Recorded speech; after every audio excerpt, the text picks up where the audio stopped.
Microsoft తో సహా వ్యవస్థాపకుడు gates foundation chairman bill gates ఇవాళ ఏపీలో పర్యటించనున్నారు. గేట్స్ ఫౌండేషన్ సహకారంతో విద్య, వైద్యం, వ్యవసాయ రంగాల్లో రాష్ట్ర ప్రభుత్వం చేపట్టిన ప్రాజెక్టులను మరింత విస్తరించే అంశంపై చర్చించనున్నారు. ఇక ఉదయం 10 గంటలకు బిల్ గేట్స్ సచివాలయానికి రానున్నారు. ఆర్టీజీఎస్ కేంద్రంలో పాలనలో టెక్నాలజీ వినియోగాన్ని పరిశీలించనున్నారు. రియల్ టైమ్ గవర్నెన్స్ విధానాలు, ఫలితాలను సీఎం చంద్రబాబు బిల్ గేట్స్ కు వివరిస్తారు. బిల్ గేట్స్ బృందంతో CM Chandrababu, deputy CM Pavan Kalyan, Lokesh తో సహా పలువురు మంత్రులు, వివిధ శాఖల అధికారులు సమావేశమై స్వర్ణాంధ్ర విజన్ 2047 లక్ష్యాలు, ప్రజా ఆరోగ్యం, వ్యవసాయం, విద్యా రంగాల్లో చేపట్టిన సంస్కరణలపై సచివాలయంలో ప్రెజెంటేషన్ ఇవ్వనున్నారు. మెడ్టెక్, డయాగ్నోస్టిక్స్ సేవలు, సంజీవిని ప్రాజెక్టుల గురించి వివరిస్తారు. గేట్స్ ఫౌండేషన్ సహకారంతో నడుస్తున్న సంజీవిని ప్రాజెక్టు గురించి వివరించనున్నారు.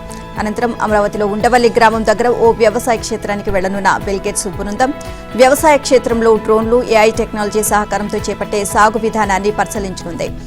అమరావతిలో బిల్ గేట్స్ పర్యటనకు ఏపీ ప్రభుత్వం భారీ ఏర్పాట్లు చేసింది. ఆయన పర్యటించే మార్గాల్లో సుందరీకరణ పనులు చేపట్టారు. ప్రధానంగా కృష్ణా కర్ణాటక సీడ్ యాక్సెస్ రోడ్డుతో సహా 10 కిలోమీటర్ల మేర రహదారి పనులు పూర్తి చేశారు. డివైడర్లకు ఆకర్షణీయంగా రంగులు వేశారు. కరకట్టపై ఇరువైపులా లెవెలింగ్ పూర్తి చేశారు. కరకట్ట, సీడ్ యాక్సెస్ రోడ్డు, N9 రోడ్లలో రకరకాల పూల మొక్కలతో సుందరీకరణ పూర్తి చేశారు. బిల్ గేట్స్ పర్యటనతో రాష్ట్రానికి అంతర్జాతీయ స్థాయిలో గుర్తింపు లభించే అవకాశం ఉంది అని ప్రభుత్వం భావిస్తోంది. ఆరోగ్యం, వ్యవసాయం, టెక్నాలజీ రంగాల్లో మరిన్ని భాగస్వామ్యాలకు ఇది దోహదపడుతుంది అని అధికారులు ఆశాభావం వ్యక్తం చేస్తున్నారు. బిల్ గేట్స్ భారత్ కు వచ్చిన 3 సార్లు చంద్రబాబును కలిసి వెళ్లడం రాష్ట్రానికి అంతర్జాతీయంగా ఫోకస్ తెస్తుంది అనే భావన అధికారిక వర్గాల్లో వ్యక్తమవుతోంది.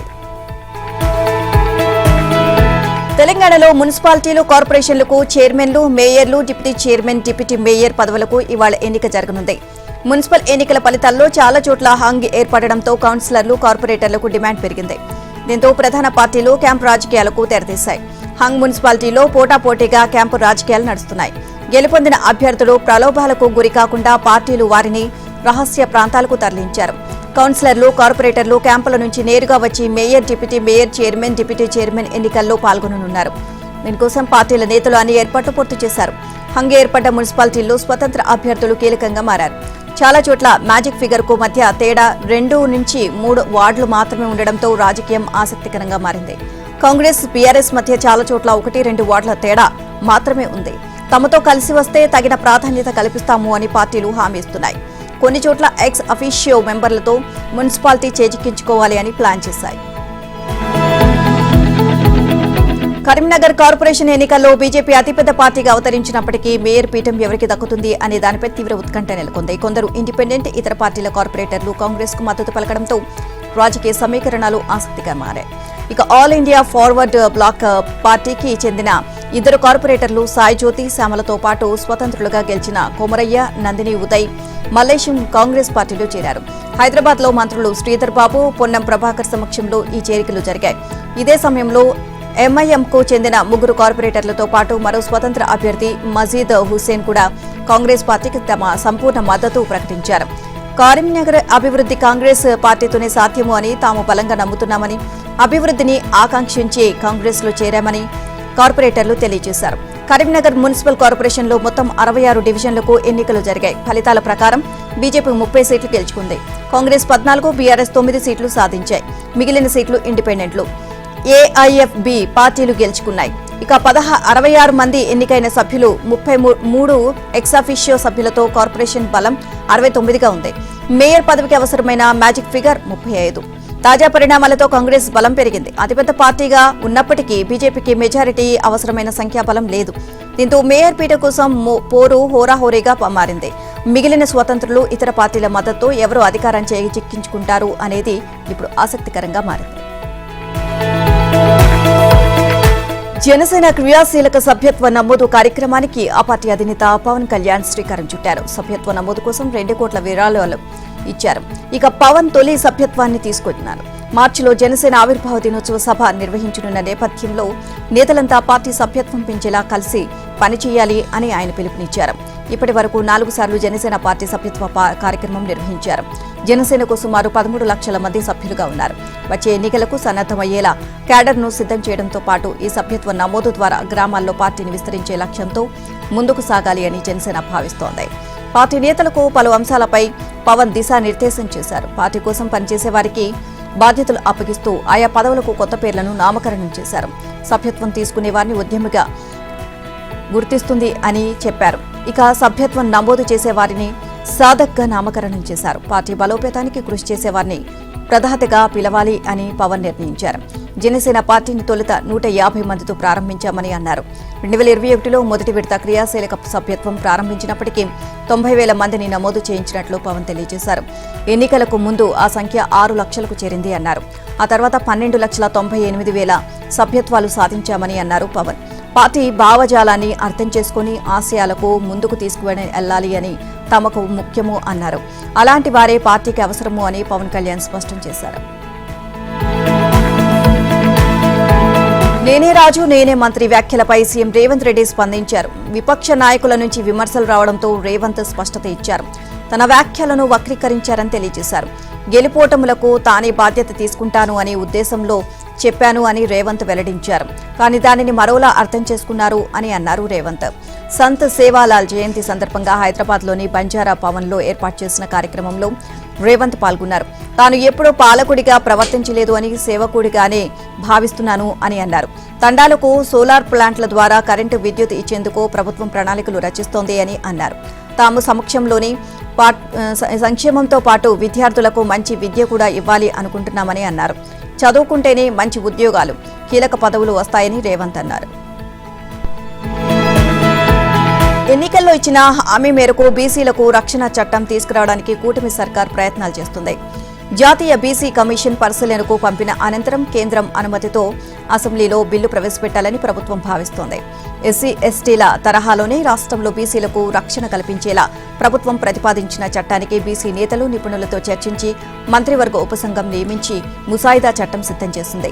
బీసీలపై దాడులకు పాల్పడితే 5 ఏళ్ల వరకు జైలు శిక్ష విధించేలా నిబంధనలు రూపొందించింది. ప్రస్తుతం న్యాయశాఖ పరిశీలనలో ఉన్న ముసాయిదాను అక్కడి నుంచి కేబినెట్ ముందుకు, ఆ తర్వాత అసెంబ్లీ ఆమోదానికి పంపాలని భావించారు. బీసీల రక్షణ చట్టం ముసాయిదాను ఇప్పటికే బీసీ కమిషన్ అధికారులు సిద్ధం చేశారు. బీసీలపై సామాజిక బహిష్కరణ, దాడులు, దూషణలు, వేధింపులు, ఇతర అఘాయిత్యాలకు పాల్పడితే 6 నెలల నుంచే 5 ఏళ్ల వరకు జైలు శిక్ష, జరిమానా విధించనున్నారు. ఇక రెండోసారి అదే నేరానికి పాల్పడితే 1 ఏడాది నుంచి 2 ఏళ్ల వరకు జైలు శిక్ష విధిస్తారు. ఆంధ్రప్రదేశ్లో ప్రభుత్వ పాలనను పరుగులు పెట్టించేందుకు ముఖ్యమంత్రి చంద్రబాబు నూతన సంస్కరణకు శ్రీకారం చుట్టారు. ఇక ఇందులో భాగంగా 175 నియోజకవర్గాల పనితీరుపై సర్వే నిర్వహించారు. వాటికి ర్యాంకులు, గ్రేడ్లు కేటాయించారు. ఎమ్మెల్యేల పనితీరు, ప్రభుత్వ పథకాల పనులు, ప్రజా సంతృప్తి వంటి అంశాల ఆధారంగా సర్వే చేపట్టారు. తాజాగా 175 అసెంబ్లీ నియోజకవర్గాలకు ర్యాంకులను ప్రకటించారు. వీటిని 3 గ్రేడ్లుగా విభజించింది. ఈ ర్యాంకింగ్స్ లో 21 నియోజకవర్గాలు A+ గ్రేడ్ను దక్కించుకోగా 153 నియోజకవర్గాలు A గ్రేడ్ సాధించాయి. అయితే కేవలం ఒకే ఒక్క నియోజకవర్గం మాత్రమే B గ్రేడ్లో నిలిచింది.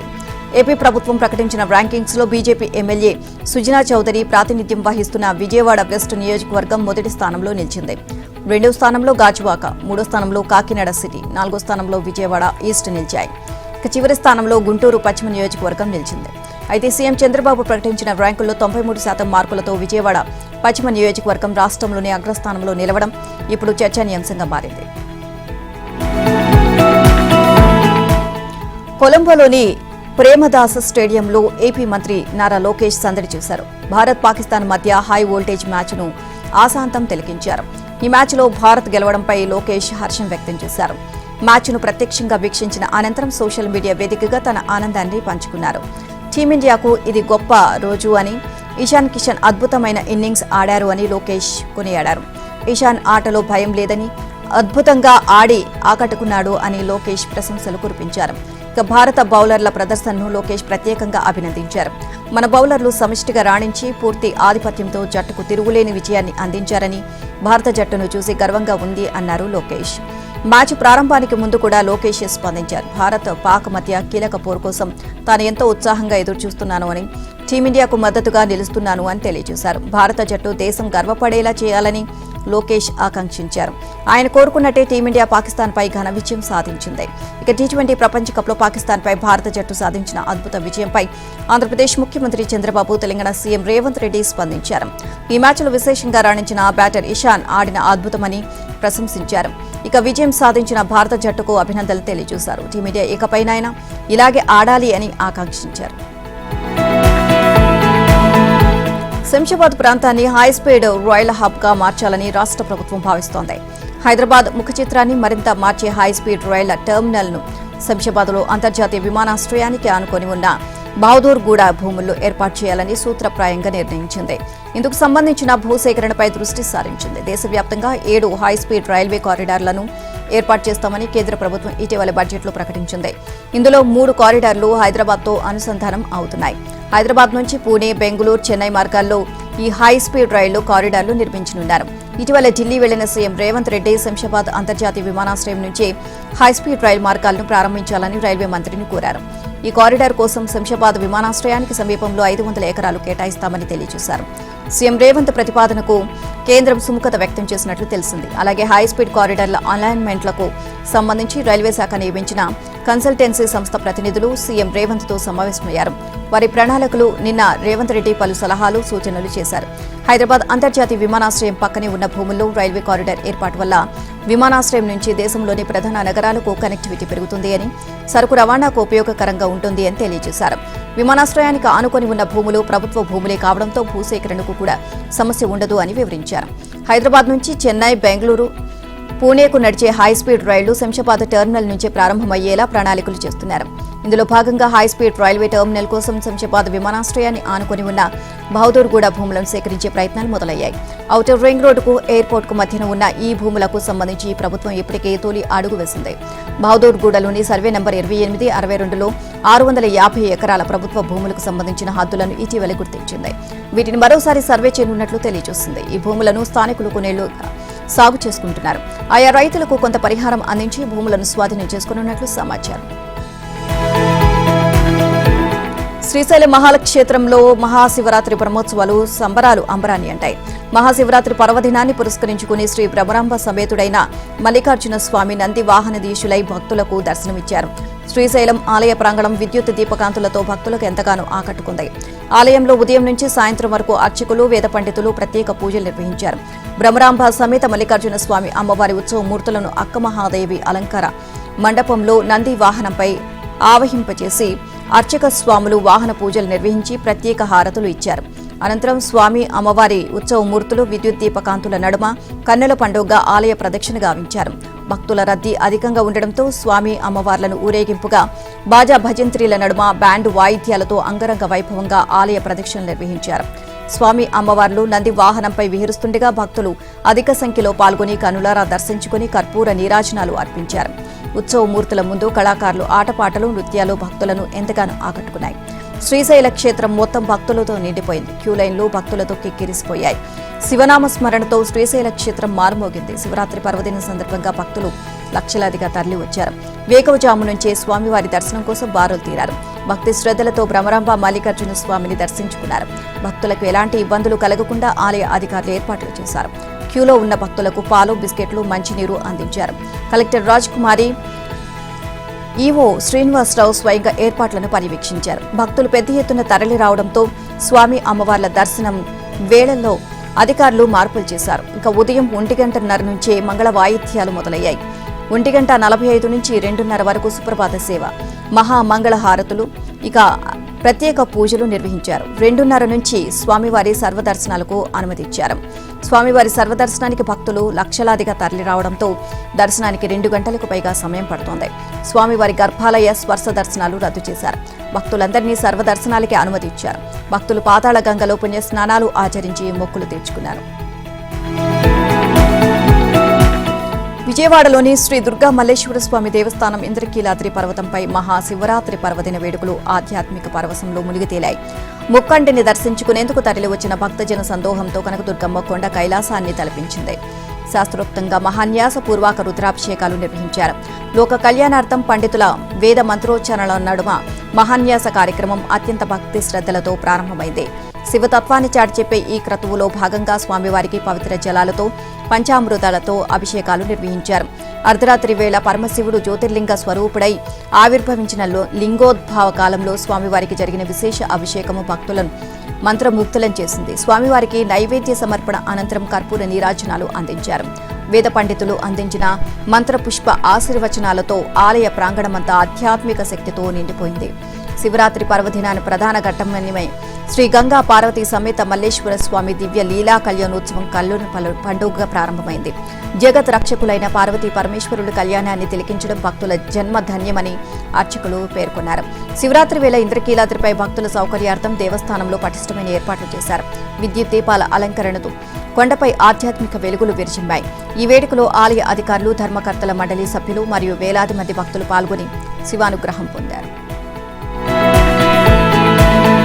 మహాశివరాత్రి సందర్భంగా శైవ క్షేత్రాలన్నీ శివనామ స్మరణతో మార్మోగాయి. గుడిలో శివుడు కొలువై ఉన్నాడు అని నమ్ముతూ వేకోజాము నుంచే భక్తులు ఆలయాల ముందు బారులు తీరారు. కొందరు శివుడు కైలాసం నుంచి దిగివచ్చిన శ్మశాన వాటికలో కాపరిగా ఉంటాడు అని కొందరు చెబుతూ ఉంటారు. అందుకనేమో ఆయనపై ఉన్న భక్తితో ప్రజలు ఇచ్చిన బాధ్యతతో శివుడు సంచరించే శ్మశాన వాటికలను సుందరమైన కైలాస వనాల్లా తీర్చిదిద్దేలాని సంకల్పంతో మంత్రి నిమ్మల రామానాయుడు ముందుకు సాగుతున్నారు. గతంలోనూ శ్మశాన వాటికల ప్రక్షాళనకు రామానాయుడు అత్యంత ప్రాధాన్యం ఇచ్చారు. ఇక శ్మశాన వాటికల పట్ల ప్రజలకు ఉన్న భయం, చీదరింపు భావాలను పోగొట్టేలా రాత్రి వేళల్లో సైతం ఆయన శ్మశాన వాటికలో పడక వేసిన సంఘటనలు ఉన్నాయి. అదే సంకల్పం, అదే లక్ష్యంతో నిమ్మల ఈసారి ఏకంగా శివరాత్రి పండుగ నాడే వినూత్న పనిని ప్రారంభించారు. పశ్చిమ గోదావరి జిల్లా పాలకొల్లు నియోజకవర్గంలోని 6 గ్రామాలలో శ్మశాన వాటికల అభివృద్ధి పనులకు శ్రీకారం చుట్టారు. ఇందులో భాగంగా ఆయన తొలుత పాలకొల్లు మండలంలోని తన స్వగ్రామమైన ఆగర్తిపాలెంలో హిందూ శ్మశాన వాటికలో చెత్తా చెదారాలు ఎత్తి గ్రామస్తులను ఆయా పనులో భాగస్వామ్యం చేశారు. మంత్రి రామానాయుడే స్వయంగా శ్మశాన వాటికలోని చిరిగిన దుప్పట్లు, కుండ పెంకులను సైతం గమేళాలలోకి ఎత్తి మూశారు. ఇక గ్రామస్తులంతా రామానాయుడి శ్రమదానం కార్యక్రమంలో కలిసి మమేకమయ్యారు. అనంతరం ఆయన పాలకొల్లు మండలం పూలపల్లి, యలమంచిలి మండలం దొడ్డిపట్ల గ్రామాలలోని శ్మశాన వాటికలు చేపట్టిన అభివృద్ధి పనులకు శ్రీకారం చుట్టారు. ప్రభుత్వం నుంచి నిధుల సేకరణ కష్టతరం అవుతున్న సందర్భంలో ఓఎన్జీసీ నుంచి సిఎస్ఆర్ నిధులు 75 లక్షల రూపాయలు, హైదరాబాద్లోని బయోఫార్మా కంపెనీ నుంచి 50 లక్షల రూపాయలతో పాటు మొత్తం 1,25 లక్షల రూపాయలు సేకరించారు. వీటితో పాలకొల్లు నియోజకవర్గంలోని 6 శ్మశాన వాటికలను అభివృద్ధి పరుస్తున్నామని నిమ్మల తెలియజేశారు. ప్రతి మనిషికి చివరి మజిలీ అందమైన ఆహ్లాదకరమైన వాతావరణంలో పరిశుభ్రంగా, పవిత్రంగా ముగియాలి అన్నదే తన ఆకాంక్ష అన్నారు నిమ్మల. పాలకొల్లు పట్టణంలో తాను నిర్మించిన కైలాసవనం అందరికీ ఆదర్శప్రాయమైంది అని అదే స్ఫూర్తితో నియోజకవర్గంలోని అన్ని శ్మశాన వాటికల పరిశుభ్రతకు తాను ప్రాధాన్యత ఇస్తాను అని మంత్రి రామానాయుడు చెప్పారు. వికారాబాద్ జిల్లా పరిగి డీఎస్పీ కార్యాలయం దగ్గర కొందరు నస్గల్ గ్రామస్తులు ఆందోళనకు దిగడంతో ఉద్రిక్తత చోటు చేసుకుంది. 1వ వార్డు స్వతంత్ర అభ్యర్థి అక్కమ్మ కనిపించకుండా పోవడంపై వారు ఆందోళనకు దిగారు. వెంటనే అక్కమ్మను వెతికి తీసుకురావాలని డిమాండ్ చేశారు. ఇప్పటికే తన భార్య అక్కమ్మ కనిపించకుండా పోయింది అని భర్త నాగయ్య పోలీసులకు ఫిర్యాదు చేయగా, అంతకు ముందు రోజే తన తల్లి కనిపించడం లేదని కొడుకు బాలరాజు కూడా ఫిర్యాదు చేశాడు. దీంతో తమ ఫిర్యాదులను పట్టించుకోవడం లేదు అంటూ వారు గ్రామస్తులతో కలిసి నిరసనకు దిగారు. మున్సిపల్ ఎన్నికల కౌంటింగ్ పూర్తి అవగానే తన భార్యను కొందరు బీఆర్ఎస్ నాయకులు తీసుకువెళ్లారని భర్త నాగయ్య ఆరోపించారు. మహాశివరాత్రి సందర్భంగా బాపట్ల జిల్లా అమృతాలూరు మండలం గోవాడలోని శ్రీ బాలకోటేశ్వర స్వామి తిరునాళ్లు భక్తి శ్రద్ధలతో ఘనంగా జరుగుతున్నాయి. వేలాది మంది భక్తులు స్వామివారిని దర్శించుకోవడానికి పోటెత్తారు. 5 రోజుల పాటు జరిగే ఈ మహోత్సవంలో ప్రతి సంవత్సరం కంటే ఈసారి భక్తుల రద్దీ మరింత పెరిగింది. ఏపీలో ప్రసిద్ధిగాంచిన సైకత శివలింగంగా పేరొందిన గోవాడ శ్రీ బాలకోటేశ్వర స్వామి వారిని దర్శించుకోవడానికి భక్తులు భారీగా తరలివచ్చారు. రెవెన్యూ మంత్రి అనగాని సత్యప్రసాద్, వేమూరి ఎమ్మెల్యే నక్క ఆనందబాబు, బాపట్ల ఎమ్మెల్యే నరేంద్ర వర్మ కుటుంబ సమేతంగా విచ్చేసి స్వామివారిని దర్శించుకుని ప్రత్యేక పూజలు నిర్వహించారు. అనంతరం స్వామివారి తీర్థ ప్రసాదాలు స్వీకరించారు. రెవెన్యూ మంత్రి అనగాని సత్యప్రసాద్ మాట్లాడుతూ రాష్ట్ర ప్రభుత్వం భక్తుల సౌకర్యార్థం విస్తృత ఏర్పాట్లు చేసిందని తెలియజేశారు. రాష్ట్రంలోని అన్ని శివాలయాల్లో భక్తులు నిండిపోయారు అని అన్నారు. ఎక్కడా ఎలాంటి అసౌకర్యాలు లేకుండా ఏర్పాట్లు చేశామని తెలియజేశారు. రాష్ట్రంలో రైతులు, ప్రజలు సుభిక్షంగా ఉండాలని స్వామివారిని ప్రార్థించినట్లు తెలియజేశారు. నాగర్ కర్నూలు జిల్లా అచ్చంపేట లింగాల మండపంలో నల్లమల కీంకారణ్యంలో నెలకొన్న ఉన్న చెంచుల ఆరాధ్య దైవమైన భౌరాపూర్ భ్రమరాంబ మల్లికార్జున స్వామి కళ్యాణ మహోత్సవం మహాశివరాత్రి పర్వదినాన కన్నుల పండుగగా అంగరంగ వైభవంగా జరిగింది. అచ్చంపేట ఎమ్మెల్యే వంశీకృష్ణ దంపతులు పెండ్లి కొడుకు తరపున చెంచు పెద్దలు పాల్గొని ఎదుర్కోళ్లు నిర్వహించారు. చెంచులు సంప్రదాయబద్దంగా తప్పెట్లు తదితర మేళతాళాలతో ఊరేగింపుగా తీసుకువచ్చారు. ప్రభుత్వ పరంగా ఎమ్మెల్యే వంశీకృష్ణ దంపతులు పట్టు వస్త్రాలు సమర్పించారు. బ్రహ్మరాంబ మల్లికార్జున స్వామి కళ్యాణోత్సవం ప్రతి సంవత్సరం చెంచుల సనాతన సంప్రదాయం ప్రకారం నిర్వహించారు. రాష్ట్రంలోని నలుమూలల నుంచి చెంచులుగా భారీగా తరలివచ్చారు. వారి సంస్కృతి సంప్రదాయాల ప్రకారం చెంచు పూజారులు వైభవంగా కార్యక్రమాన్ని నిర్వహించారు. భక్తులకు ఎలాంటి అసౌకర్యం కలగకుండా ఏర్పాట్లు చేశామని కలెక్టర్ సంతోష్ తెలియజేశారు. క్యాతనపల్లి చైర్మన్ కోసం కాంగ్రెస్ విశ్వ ప్రయత్నాలు చేస్తుంది. బీఆర్ఎస్ క్యాంపులోని కౌన్సిలర్లను తీసుకువచ్చేందుకు ఎత్తులు వేస్తోంది. క్యాతనపల్లి మున్సిపాలిటీలో మొత్తం 22 వార్డులు ఉన్నాయి. ఇందులో బీఆర్ఎస్ 10, కాంగ్రెస్ 7, సిపిఐ 4, ఒకరు ఇండిపెండెంట్ గా గెలిచారు. ఇక మ్యాజిక్ ఫిగర్ కు సరిపడా బీఆర్ఎస్ సిపిఐ కూటమికి బలం ఉంది. అయితే ఎలాగైనా చైర్మన్ పీఠం దక్కించుకోవాలని భావిస్తున్న కాంగ్రెస్ క్యాంపులో ఉన్న బీఆర్ఎస్ శిబిరంపై కన్నువేసింది. ఇక అక్కడి నుంచి బీఆర్ఎస్ సిపిఐ కౌన్సిలర్లను కొందరిని బయటకు తెచ్చేందుకు ప్రయత్నం చేస్తుంది అన్న సమాచారంతో బీఆర్ఎస్ అలర్ట్ అయింది. మాజీ ఎమ్మెల్యే బాల్కా సుమన్ రంగంలోకి దిగారు. క్యాంపును ఖాళీ చేసి క్యాతనపల్లికి బయలుదేరారు. 30కి పైగా కార్ల ఎస్కార్ట్తో కౌన్సిలర్లను క్యాతనపల్లిలోని బాల్కా సుమన్ ఇంటికి చేర్చారు. విశాఖపట్నంలోని మిలన్ 2026 సందర్భంగా మిలన్ విలేజ్ ను ఈఎన్సీ చీఫ్ సంజయ్ బల్లా ప్రారంభించారు. అనంతరం విలేజ్ లో స్టాళ్లను పరిశీలించారు. విశాఖ వేదికగా జరుపుతున్న ఐఎఫ్ఆర్ మిలన్ 2026 అయాన్స్లకు అన్ని ఏర్పాట్లు చేశాము అని తెలియజేశారు. ఇంటర్నేషనల్ ఫ్లైట్ రివ్యూలో 71 నౌకలు భాగస్వామ్యం అవుతున్నాయి అని అన్నారు. 19 యుద్ధ నౌకలతో పాటు 71 నౌకలు ఐఎఫ్ఆర్ లో పాల్గొంటున్నాయి అని అన్నారు. ఇక 6 వరుసల్లో నిలిచి ఉన్న నౌకలను రాష్ట్రపతి సమీక్షిస్తారని చెప్పారు. ఐఎఫ్ఆర్ లో 50 ఎయిర్ క్రాఫ్ట్లు పాల్గొంటున్నాయని అన్నారు. ఇప్పటికే ఐఎన్ఎస్ విక్రాంత్తో సహా 17 యుద్ధ నౌకలు విశాఖ చేరుకున్నట్లు సంజయ్ కల్లా తెలియజేశారు. ఇక మిలాన్ లో ఇప్పుడు నేడు 65 దేశాలు భాగస్వామ్యం అవుతున్నాయని అన్నారు. కర్నూలుకు చెందిన కోవా బన్ వ్యాపారి వలీకి మంత్రి నారా లోకేష్ మద్దతుగా నిలిచారు. త్వరలోనే వలీని కలిసి కోవా బన్ రుచి చూస్తాను అని ఎక్స్ వేదికగా తెలియజేశారు. ఇక వలి ఇలాంటి పరిస్థితిని ఎదుర్కోవాల్సి రావడం బాధ కలిగించింది అని అన్నారు.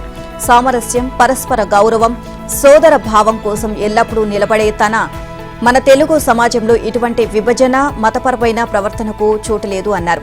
త్వరలోనే వలీని కలిసి కోవా బన్ను రుచి చూసేందుకు ఆసక్తిగా ఎదురుచూస్తున్నట్లు లోకేష్ తెలియజేశారు. కర్నూలుకు చెందిన చిరు వ్యాపారి వలి ఇటీవల మేడారం జాతరలో కోవా బన్లు అమ్ముతుండగా ఓ యూట్యూబ్ ఛానల్ నిర్వాహకుడు అతని వద్దకు వెళ్లి కోవా బన్ నాణ్యతపై ప్రశ్నించాడు. ఏదో కల్తీ చేసి ఉంటావు అంటూ అనుమానాలు వ్యక్తం చేశారు.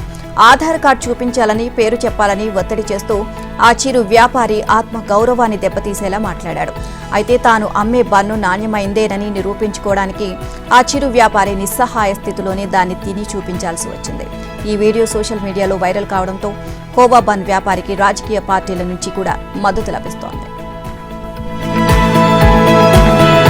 లోక్సభ స్పీకర్ ఓం బిర్లాపై ప్రతిపక్షాలు ప్రతిపాదించిన అవిశ్వాస తీర్మానంపై మార్చి 9న చర్చ జరుగుతుంది అని పార్లమెంటరీ వ్యవహారాల మంత్రి కిరణ్ రిజిజు వెల్లడించారు. 2వ విడత పార్లమెంట్ సమావేశాలు ప్రారంభమయ్యే తొలి రోజున అవిశ్వాస తీర్మానంపై చర్చ జరగాలి అన్నది సభా నిబంధన అని కిరణ్ రిజిజు తెలియజేశారు. వచ్చే నెల 9 నుంచి ఏప్రిల్ 2 వరకు జరిగే మలి విడత సమావేశంలో ఆసక్తికర చర్చలు ఉంటాయి అన్నారు. ముఖ్యమైన బిల్లులతో పాటు ఓ కీలకమైన బిల్లును ప్రవేశపెట్టబోతున్నట్లు తెలియజేశారు. సభా కార్యక్రమాలను అడ్డుకుంటే ప్రతిపక్షాలకే నష్టము అన్నారు. లోక్సభలో 5 శాఖలు, రాజ్యసభలో 5 శాఖలు బడ్జెట్కు సంబంధించిన డిమాండ్లపై చర్చ ఉంటుంది అన్నారు. పశ్చిమ బెంగాల్, తమిళనాడు, అసోం, కేరళ రాష్ట్రాల అసెంబ్లీలకు, కేంద్రపాలిత ప్రాంతం పుదుచ్చేరికి ఏప్రిల్లో ఎన్నికలు జరగనున్నాయని కిరణ్ రిజిజు గుర్తు చేశారు. జమిలీ ఎన్నికల బిల్లుపై ఇంకా నిర్ణయం తీసుకోలేదు అన్నారు. పార్లమెంటరీ కమిటీ తన నివేదికకు ఇంకా తుది రూపు ఇవ్వలేదు అన్నారు. ఈ ప్రతిపక్షాల మధ్య ఐక్యత లేదని, స్పీకర్కు అవిశ్వాస తీర్మానంపై టీఎంసీ సంతకం చేయలేదు అన్నారు కిరణ్ రిజిజు.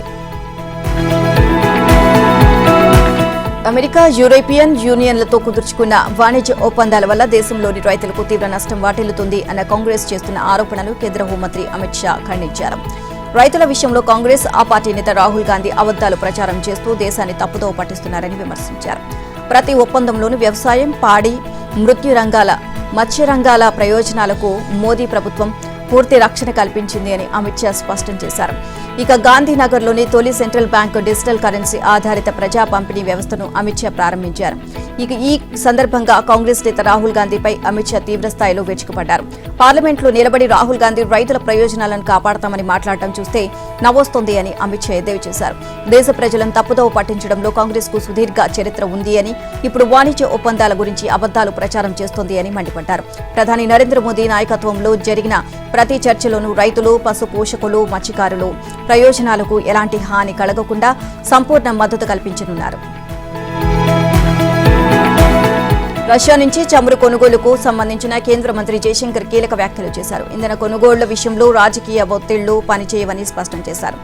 అమెరికాతో మధ్యంతర వాణిజ్య ఒప్పందం నేపథ్యంలో రష్యా నుంచి చమురు కొనుగోళ్లను భారత్ నిలిపివేసింది అంటూ అమెరికా ప్రకటించింది. ఈ నేపథ్యంలో జయశంకర్ స్పందించారు. ఇంధన కొనుగోళ్ల అంశం జాతీయ ప్రయోజనాలపై ఆధారపడి ఉంటుంది అని అన్నారు. ఇక జర్మనీలోని మ్యానిచ్ భద్రతా సమావేశంలో జయశంకర్ పాల్గొన్నారు.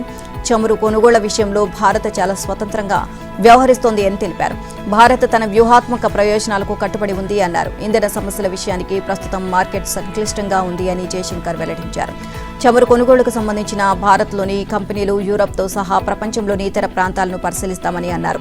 ఖర్చులు, నష్టాలు, లభ్యతను చూసి వారి ప్రయోజనాలకు తగినట్లు కొనుగోలు జరుపుతామని జయశంకర్ వెల్లడించారు.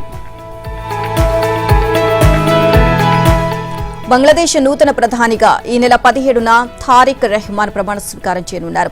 తారిక్ ప్రమాణ స్వీకార కార్యక్రమానికి ప్రధాని నరేంద్ర మోదీకి ఆహ్వానం అందింది. బంగ్లాదేశ్లో ఇటీవల జరిగిన ఎన్నికల్లో బీఎన్పీ పార్టీ విజయం సాధించింది. ఈ నేపథ్యంలో తన ప్రమాణ స్వీకార కార్యక్రమానికి రావాలని మోదీని తారిక్ ఆహ్వానించారు. తారిక్ ప్రమాణ స్వీకార కార్యక్రమాన్ని బంగ్లాదేశ్ పార్లమెంట్ హౌస్లోని సదరన్ ప్లాజాలో నిర్వహించనున్నారు.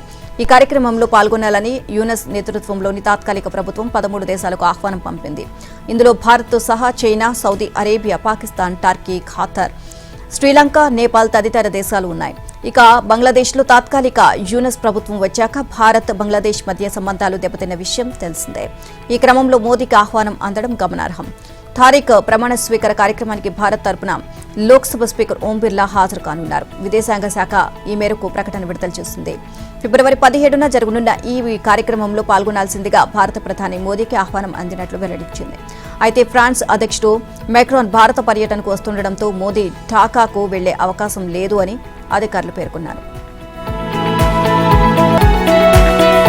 టీ20 ప్రపంచ కప్లో టీమిండియా మరో సునాయాస విజయం సాధించింది. చిరకాల ప్రత్యర్థి పాకిస్తాన్తో జరిగిన హై వోల్టేజ్ మ్యాచ్లో భారత్ అద్భుత విజయాన్ని నమోదు చేసింది. ముందు బ్యాటింగ్లోనూ భారత బౌలింగ్లో టీమిండియా ప్లేయర్లు అదరగొట్టి పాకిస్తాన్ను చిత్తు చేశారు. టీ20 ప్రపంచ కప్లో భాగంగా కొలంబోలోని ప్రేమదాస స్టేడియంలో భారత్, పాకిస్తాన్ మధ్య మ్యాచ్ జరిగింది. 176 పరుగుల లక్ష్యంతో బరిలోకి దిగిన పాక్ 114 పరుగులు మాత్రమే చేయగలిగింది. భారత బౌలర్లు సమిష్టిగా రాణించి పాక్ను స్వల్ప స్కోరుకే కట్టడి చేశారు. పాక్ బ్యాటర్లలో ఉస్మాన్ ఒంటరి పోరాటం చేశారు. ఇక టాస్ గెలిచిన పాక్ కెప్టెన్ సల్మాన్ అఘా బౌలింగ్ ఎంచుకున్నాడు. బౌలింగ్ కు అనుకూలించిన స్లో పిచ్ పై ఆరంభంలోనే team India opener Abhishek Sharma duck out అయ్యాడు. అయితే మరో ఓపెనర్ ఇషాన్ కిషన్ మాత్రం పాక్ బౌలర్లకు చుక్కలు చూపించాడు. 10 4లు 3 6లు బాదాడు. కేవలం 40 బంతుల్లో 77 పరుగులు చేశాడు. అయూబ్ బౌలింగ్లో ఇషాన్ అవుట్ అయిన తర్వాత పరుగుల వేగం కాస్త నెమ్మదించింది. ఆ దశలో కెప్టెన్ సూర్యకుమార్ యాదవ్, తిలక్ వర్మ ఆచితూచి ఆడుతూ ఇన్నింగ్స్ను నిర్మించారు. సూర్య మరోసారి కెప్టెన్ ఇన్నింగ్స్ ఆడాడు. చివర్లో శివం దుబే వేగంగా ఆడాడు. చివరకు టీమిండియా నిర్ణీత 20 ఓవర్లో 7 వికెట్లు కోల్పోయి 175 పరుగులు చేసింది. 176 పరుగుల లక్ష్యంతో బరిలోకి దిగిన పాక్ ఆరంభంలోని టాప్ ఆర్డర్ వికెట్లు కోల్పోయింది. ఉస్మాన్ కాసేపు వికెట్ల పతనాన్ని అడ్డుకున్నారు. అతడికి ఇతర బ్యాటర్ల నుంచి సహకారం లభించకపోవడంతో పాక్ ఏ దశలోనూ టార్గెట్ను ఛేదించలేక కనిపించలేదు. చివరకు 18 ఓవర్లు 114 పరుగులకు పాక్ ప్లేయర్లు చాప చుట్టేశారు. భారత బౌలర్లలో అక్షర్, బుమ్రా, వరుణ్, హార్దిక్ 2 వికెట్లు పడగొట్టారు. తిలక్, కుల్దీప్ ఒక్కో వికెట్ దక్కించుకున్నారు. కాగా టీ20 ప్రపంచ కప్లో పాక్పై ఆడిన 9 మ్యాచ్ల్లో భారత్కు ఇది 8వ విజయం. పాక్ ఒకే ఒక్కసారి గెలుపొంది.